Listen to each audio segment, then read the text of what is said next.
નમસ્કાર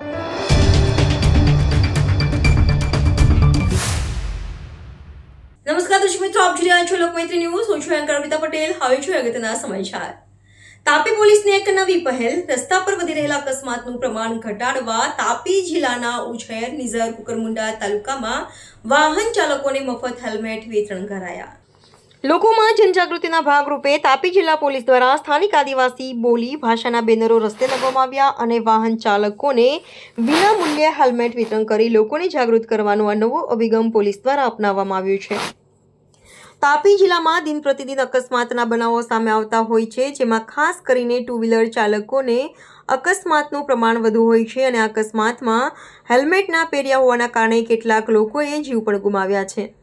જેના કારણે તાપી પોલીસ દ્વારા લોકો વાહન ચલાવવામાં સાવચેતી રાખે અને હેલ્મેટનો ઉપયોગ વધુ કરે તે માટે તાપી પોલીસ દ્વારા નિઝર, કુકરમુંડા સહિત ઉચ્છલ વિસ્તારમાં સ્થાનિક આદિવાસી બોલી ભાષામાં કેટલાક મુખ્ય માર્ગો પણ બેનર લગાવવામાં આવ્યા છે અને પોલીસ દ્વારા વિનામૂલ્યે હેલ્મેટ વિતરણ કરી લોકોને જાગૃત કરવાનો નવો અભિગમ પણ અપનાવાયો છે.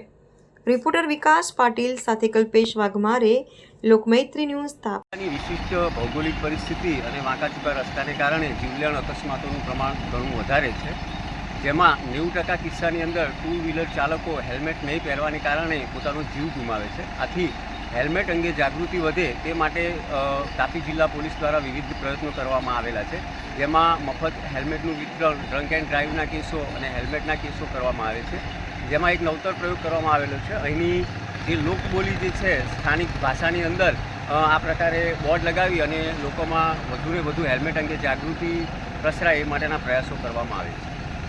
લોકમૈત્રી ન્યૂઝ સાથે જોડાયેલા રહેવા અમારા યુટ્યુબ ચેનલને સબસ્ક્રાઇબ કરી ફેસબુક અને ઇન્સ્ટાગ્રામ પેજને લાઇક અને શેર કરો.